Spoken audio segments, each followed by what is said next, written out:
मेरा नाम डॉक्टर प्रतिभा यादव है। मैंने MBBS and post graduation Sardar Patel medical college Bikaner से करी है। फिर सफदरजंग हॉस्पिटल नई दिल्ली से मैटरनल फीटल मेडिसिन और हाई रिस्क प्रेगनेंसी में फेलोशिप की है। इसके बाद एम्स जोधपुर से सीनियर रेजिडेंसी की है 3 ईयर की। इसके लिए हॉस्पिटल में क्या क्या सुविधाएं उपलब्ध हैं? जी, पहले तो हमें ये समझना ज़रूरी है कि हाई रिस्क प्रेगनेंसी होती क्या है।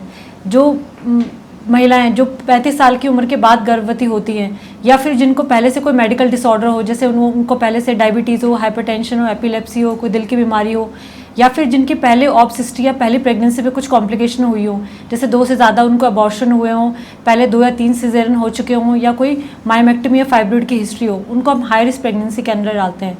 तो हाई रिस्क प्रेगनेंसी को डील करने के लिए हमारे पास हॉस्पिटल में 24/7 फैसिलिटी उपलब्ध है।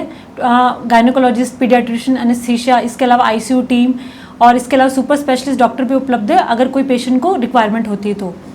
इसके अलावा नियोनेटल जो केयर है उसके लिए भी सुविधा उपलब्ध है। निकू की फैसिलिटी है। इसके अलावा निकू में जो भी वेंटिलेटर चाहिए होता है, इंक्यूबेटर चाहिए होता है, जो नर्सिंग स्टाफ, ये सब हमारे पास प्रॉपर्ली ट्रेंड है। सोनोग्राफी कितनी बार करानी चाहिए और क्या इसका असर बच्चे या माँ पर पड़ता है? जी, पहले तो सोनोग्राफी के लिए ये भ्रांति फैली हुई है कि सोनोग्राफी से बच्चे को नुकसान होगा, तो ऐसा बिल्कुल नहीं है। सोनोग्राफी पूरी तरह से सेफ़ है और ये काफ़ी बहुत डिकेड से ऐसा चलता आ रहा है कि इनकी सेफ्टी कंफर्म है हमारे पास। इसके अलावा अगर कोई प्रेग्नेंट हो जाती है तो सबसे पहले जो सोनोग्राफी हम कराते हैं 1.5-2 महीने के अराउंड हम सोनोग्राफी कराते हैं, जिसमें हम ये देखते हैं कि बच्चे की धड़कन बनी हुई है कि नहीं बनी हुई। इसके अलावा उसकी वायबिलिटी, वो बच्चेदानी के अंदर है कि नहीं है, वो हम चेक करते हैं। इसके बाद जो 3rd मंथ होता है उसके अंदर हम एक सोनोग्राफी करते हैं जिसको NT-NB स्कैन बोलते हैं। इसमें हम ये देखते हैं कि बच्चे को कोई डाउन सिंड्रोम नाम की जो मंदबुद्धि वाली बीमारी होने का खतरा है कि नहीं है। फिर इसके बाद हम एक और सोनोग्राफी कराते हैं, 3rd सोनोग्राफी, ये हम जिसको एनॉमली स्कैन बोलते हैं। ये 5th मंथ में किया जाता है, जिसमें बच्चे में कोई बनावटी खराबी है कि नहीं है तो वो देखने के लिए किया जाता है। इसके अलावा अगर सारी प्रेगनेंसी कोई हाई रिस्क प्रेगनेंसी नहीं है तो हम डायरेक्ट फिर सोनोग्राफी 8वें महीने में कराते हैं, ये देखने के लिए कि बच्चे की ग्रोथ ठीक हो रही है नहीं हो रही, उसके चारों तरफ पानी ठीक है कि नहीं है और बच्चे में ब्लड का फ्लो ठीक है कि नहीं है। तो ये मतलब मोटी मोटी 4 सोनोग्राफी होती है।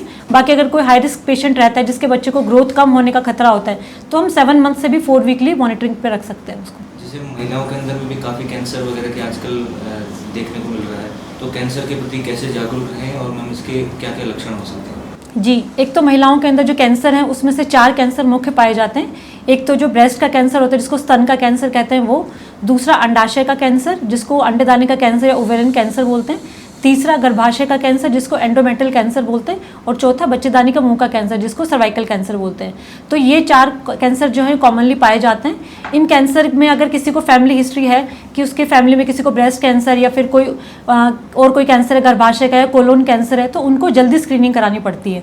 उसका एक अलग एज क्राइटेरिया है। इसके अलावा अगर किसी महिला को जैसे कुछ हर कैंसर के अलग अलग लक्षण होते हैं, जैसे स्तन कैंसर है तो उसके लिए मरीज़ को अपना खुद ब्रेस्ट एग्जामिनेशन हर महीने करना चाहिए।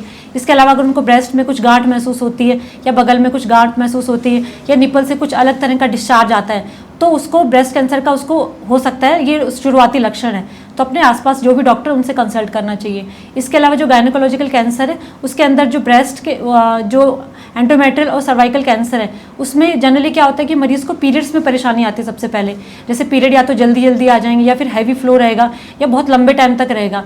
इसके अलावा 2 पीरियड्स के बीच में भी स्पॉटिंग हो सकती है। इसके अलावा जो सर्वाइकल कैंसर वाले पेशेंट होते हैं उनके अंदर क्या होता है पोस्ट कोइटल स्पॉटिंग या फिर संबंध बनाने के बाद स्पॉटिंग या ब्लीडिंग हो सकती है। इसके अलावा जो सर्वाइकल कैंसर वाले पेशेंट होते हैं उनमें नीचे से कोई डिस्चार्ज वगैरह आते हैं कि अलग फाउल स्मेलिंग या अलग तरह का डिस्चार्ज आता है। तो अगर जो भी ये भी कोई भी लक्षण आते हैं तो उनको एंडोमेट्रियल या सर्वाइकल कैंसर हो सकता है। इसके अलावा जो हमारा ओवेरियन कैंसर या अंडाशय वाला कैंसर होता है उसमें कुछ अलग से सिम्टम नहीं आती। मरीज को जनरली लगेगा कि पेट में फुलावट है या पेट में कोई गांठ महसूस हो रही है, खान पान में कुछ परेशानी हो रहा है, तो वो भी एक लक्षण हो सकता है कि उसको अंडादानी कैंसर हो सकता है। सर्वाइकल कैंसर भी होता है एक तरीके का महिलाओं के अंदर में, तो सर्वाइकल कैंसर को पता करने के लिए और उसके क्या क्या इलाज संभव है उसके लिए आप बताएं। जी, जो भी हमने कैंसर भी मेंशन किए उनमें से जो सर्वाइकल कैंसर है यही है कि ऐसा कैंसर है जो बहुत स्लो ग्रोइंग कैंसर होता है और जो अपनी प्री कैंसरस या कैंसर से जो पहले की स्टेज है उसमें 10 से 15 साल तक रहता है। तो ये ट्रूली प्रिवेंटेबल कैंसर है जिसको काफ़ी हद तक रोका जा सकता है, क्योंकि इंडिया के अंदर क्या होता है जो पूरे वर्ल्ड में जो कैंसर के केसेस हैं उसमें से जो सर्वाइकल कैंसर है तो जो वर्ल्ड का टोटल बर्डन है उसका 20% सर्वाइकल कैंसर हमारे इंडिया के अंदर कॉमन है। तो इसको हम प्रिवेंट कर सकते हैं। एक टेस्ट होता है, बहुत सिंपल सा टेस्ट होता है जिसको पैप्समियर नाम से टेस्ट बोलते हैं। इसमें क्या करते हैं, बच्चेदानी के मुहासे का एक डंडी होती है लकड़ी की जिसको आयरिस स्पैचुला बोलते हैं, उससे चेक करते हैं ठीक है, तो अपन उसे चेक कर लेंगे तो हम 80% तक सर्वाइकल कैंसर को प्रिवेंट कर सकते हैं। और ये जो हम स्क्रीनिंग होती है 25 से 65 साल की महिलाओं में करते हैं हर 3 साल के अंदर। इसके अलावा जो सर्वाइकल कैंसर को प्रिवेंट करने के लिए वैक्सीनेशन भी अब उपलब्ध है इंडिया के अंदर।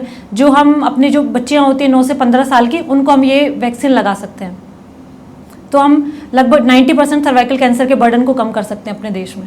पीसीओडी क्या है, और जैसे कि आजकल काफ़ी सारे फीमेल्स को ये हो रहा है, तो इसका कोई शादीशुदा ज़िंदगी पर इसका कोई असर पड़ता है? जी, पीसीओडी को एक्चुअली मतलब एक डिजीज़ या लाइफस्टाइल डिजीज़ भी बोलते हैं। पीसीओडी होती है पॉलीसिस्टिक ओवेरियन डिजीज़ या पॉलीसिस्टिक ओवरी सिंड्रोम भी बोलते हैं।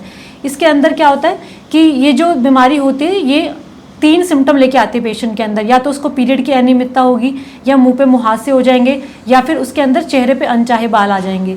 तो ये जो परेशानी होती है तो उसको पीरियड इरेगुलर आते हैं बेसिकली, मतलब उसको 2-3 महीने तक पीरियड नहीं आएंगे, अगर आएंगे तो हैवी फ्लो रहता है। तो ये वाली परेशानी उसको रहती है। और ये जो चीज़ होती है कि ये ओवुलेशन को अफेक्ट करती है बेसिकली, मतलब प्रेगनेंसी में परेशानी करती है। तो वो अगर प्रेगनेंसी का ट्राई करते हैं तो काफ़ी मरीजों को दिक्कत आती है कि प्रेगनेंसी नहीं हो पाती। तो इसके प्रिवेंशन के लिए हम ये कर सकते हैं कि लाइफस्टाइल डिजीज़ है तो हम लाइफस्टाइल को ठीक कर दें। उसकी अगर लाइफस्टाइल हेल्दी नहीं है तो उसको हेल्दी करें। उसका खान पान में परेशानी है तो उसको अच्छा खाना, हेल्दी खाना खाना चाहिए। और फिर भी अगर उसको प्रेगनेंसी में परेशानी आ रही है तो अपने गायनेकोलॉजिस्ट से कंसल्ट करना चाहिए। जैसे प्रेगनेंसी का जब पता चल जाता है तो प्रेगनेंसी का पता चलने के बाद डॉक्टर के पास जाना जरूरी कब हो जाता है? जो मरीज़ है उसके 6-7 दिन ऊपर हो जाते हैं पीरियड जो एक्सपेक्टेड, उसके बाद अगर यूपीटी पॉजिटिव अगर उनका आ जाता है तो अपने गायनेकोलॉजिस्ट से तुरंत ही उनको कंसल्ट करना चाहिए, क्योंकि कुछ दवाइयाँ होती है जो हमें स्टार्ट करनी होती है ताकि बच्चे का ब्रेन डेवलपमेंट और मरीज़ का ठीक रहे। दूसरा क्या होता है, अगर ये भी कंफर्म होना चाहिए कि बच्चा बच्चेदानी के अंदर है, ट्यूब के अंदर नहीं, क्योंकि अगर ट्यूब के अंदर होता है तो वो हाई रिस्क केस बन जाता है, उसमें माँ की जान को खतरा बन जाता है। तीसरा कि कुछ अगर माँ को पहले से कोई डिजीज़ हो, जैसे उसको डायबिटीज़ है, हाइपरटेंशन, एपिलेप्सी, तो कुछ कंडीशन में क्या होता है हमें दवाइयों की या तो डोज चेंज करनी पड़ती है या फिर वो दवाइयाँ देनी पड़ती है जो प्रेगनेंसी के अकॉर्डिंग सेफ हो, तो वो भी चेंज करनी पड़ती है। इसके अलावा अगर उसकी पहले की हिस्ट्री खराब है, जैसे प्रेगनेंसी की हिस्ट्री, बार बार कुछ अबॉर्शन हो रहे हैं या खून पतला या गाढ़ा होने की समस्या है, तो भी हमें कुछ अलग से इंजेक्शन स्टार्ट करने होते हैं, तो वो अर्ली प्रेगनेंसी में स्टार्ट करने होते हैं। तो अवश्य ही जैसे उनको पता लगे उनको तुरंत अपने डॉक्टर को कंसल्ट करना चाहिए। अगर किसी को इस तरीके की कोई परेशानी हो तो क्षेत्रपाल हॉस्पिटल में आपसे परामर्श का जो समय है वो एक बार बताएं। जी, मैं क्षेत्रपाल हॉस्पिटल में अपनी सेवाएं दे रही हूँ। मेरा टाइमिंग 10 से 5 है। इसके अलावा जो इमरजेंसी में मैं 24 आवर उपलब्ध हूँ।